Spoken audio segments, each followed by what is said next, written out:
117তম পর্বে আমরা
এই দুইজন আপনারা দেখতেই পাচ্ছেন অত্যন্ত সুকৌশলে করার চেষ্টা করছেন।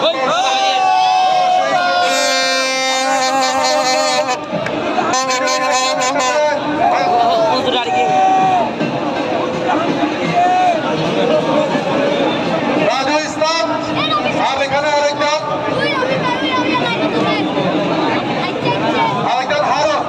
রাজু হারুনকে পরাস্ত করলেন। দেখা যায় আমার লড়াই শুরু হয়েছে। দর্শক খেলার 17তম আসরে বোঝা যাচ্ছে না ঠিক জয়লাভ করতে পারে কৌশল, অধ্যবসায় আর মানসিক দৃঢ়তা অনেক বড় শক্তি। এদিকে এই জমির লড়াই চলছে, আধা ঘন্টা ধরে চলছে। মাঝখানে অবশ্য 5 মিনিটের বিরতি ছিল।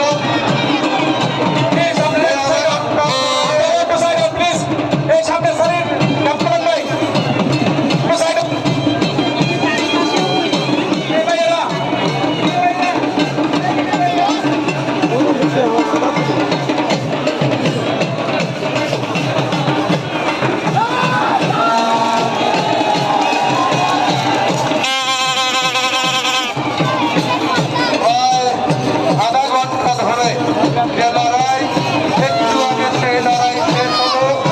এই লড়াইয়ের বিজয়ী রেফারিরা বের করলেন। দর্শকবৃন্দ, এবারে নতুন করে আমরা দেখছি আফগানিস্তান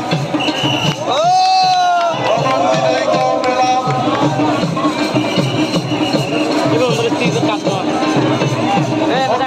শক্তিশালী দুইজন দেখেই বোঝা যাচ্ছে অভিজ্ঞ মানুষ। অভিজ্ঞতা এখানে অত্যন্ত জরুরি, মানসিক দৃঢ়তা জরুরি, পরস্পরকে ঘায়েল করার জন্য কৌশল জরুরি।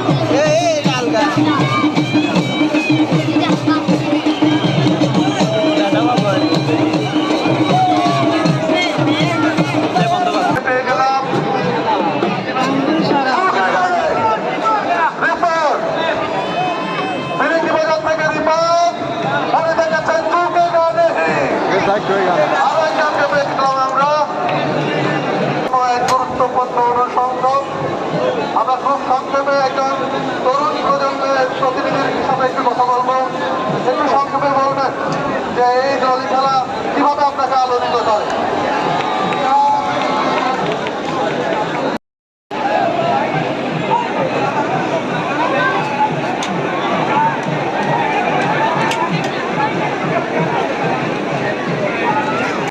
বড় বিষয় হচ্ছে মানসিকভাবে কে কতটা দৃঢ় থাকতে পারে। শেষ পর্যন্ত লড়াই জারি রাখতে হবে, আর লড়াই জারি রাখতে পারলে জয় অনেকটাই কাছাকাছি।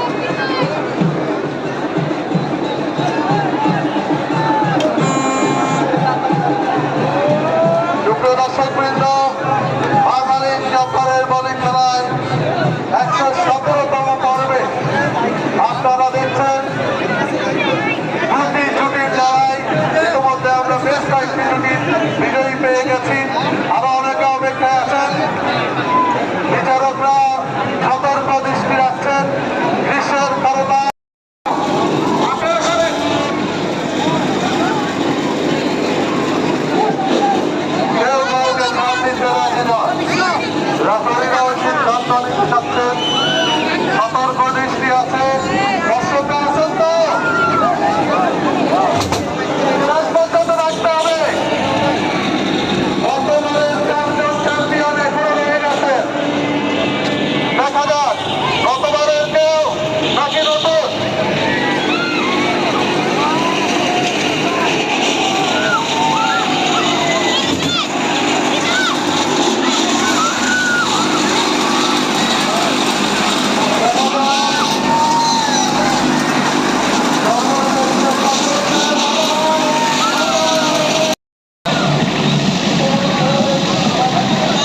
ঘুরে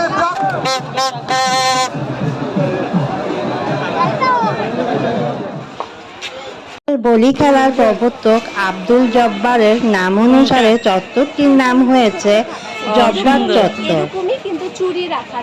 জব্বারের বলি খেলা হলো এক ধরনের বিশেষ কুস্তি লড়াই, যেটা চট্টগ্রামের লালদিঘি ময়দানে প্রতি বছরের 12ই বৈশাখে অনুষ্ঠিত হয়ে থাকে। এই খেলায় অংশগ্রহণ করেন যারা, অর্থাৎ অংশগ্রহণকারীদেরকে বলা হয় বলি। আর চট্টগ্রামের আঞ্চলিক ভাষায় এই কুস্তিকেই তারা বলি খেলা নামে বলে থাকেন।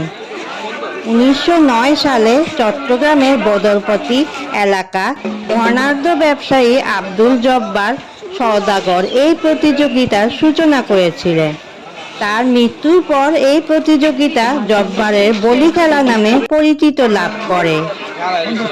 জব্বারের বলি খেলা একটি জনপ্রিয় এবং ঐতিহ্যমণ্ডিত প্রতিযোগিতা হিসেবে বিবেচিত।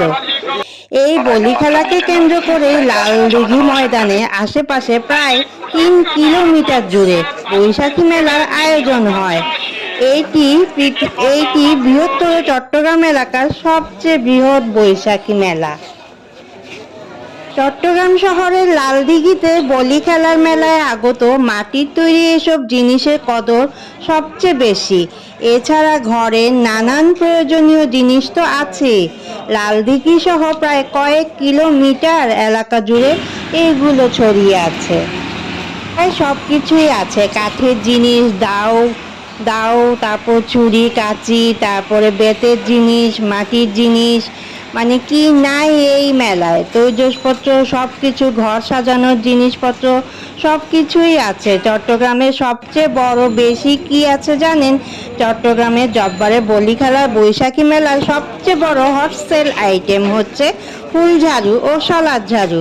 মেলার সময় চট্টগ্রামের সব দিকের রাস্তায়, গাড়িতে শুধু ঝাড়ুই দেখতে পারবেন, ঝাড়ু আর ঝাড়ু। চট্টগ্রামের মানুষ এই মেলা থেকে সবচেয়ে বেশি কেনেন ঝাড়ু। অবস্থা দেখে মনে হয় পুরো এক বছরের ঝাড়ু সব এখান থেকেই কেনে। এক কথায় বলতে গেলে চাটগাইয়া মা বোনদের প্রিয় মেলা এটা, কারণ এখানে প্রচুর ঝাড়ু পাওয়া যায়। এই মেলাটি অনুষ্ঠিত হচ্ছে 24 এবং 25 এই 2 দিন ধরে, তারপরে শেষ হয়ে যাবে। এসএসসি পরীক্ষার কারণে এই মেলাটি আর দীর্ঘায়িত হবে না। আগে প্রতি বছর 3 দিন করে হতো, এখন এসএসসি পরীক্ষা চলছে দেখে 2 দিন করে দিয়েছে। তো এই মেলায় যারাই আসবেন অনেক আনন্দ পাবেন, কিন্তু অনেক গরম এবং সাথে পানি রাখতে হবে, ছাতা রাখতে হবে এবং নিজের দিকে অবশ্যই খেয়াল রাখতে হবে। এখানে প্রচুর মানুষের ভিড়। এখন বেলা যত বাড়ছে ততই মানুষ বাড়ছে। আমি সকালে গিয়েছিলাম এই ভিডিওটা করার জন্য, আর খেলার অংশটা করেছিলাম আমি দুপুর 3টা বাজে। তখন প্রচণ্ড মানুষ ছিল। আমার ভিডিও দেখে বুঝতে পারবেন মানুষ আর মানুষ। আমি কোনো মতে একটু ভিডিও করেছিলাম। আমার ভিডিওটি আপনাদের সবার কাছে কেমন লাগলো ছোট্ট একটি মন্তব্য করতে ভুলবেন না যেন। সবাই সুস্থ থাকবেন, ভালো থাকবেন। ততক্ষণ পর্যন্ত আমার আরেকটি ভিডিওর জন্য অপেক্ষায় থাকবেন। বাই বাই, টাটা, আল্লাহ হাফেজ, আসসালামু আলাইকুম।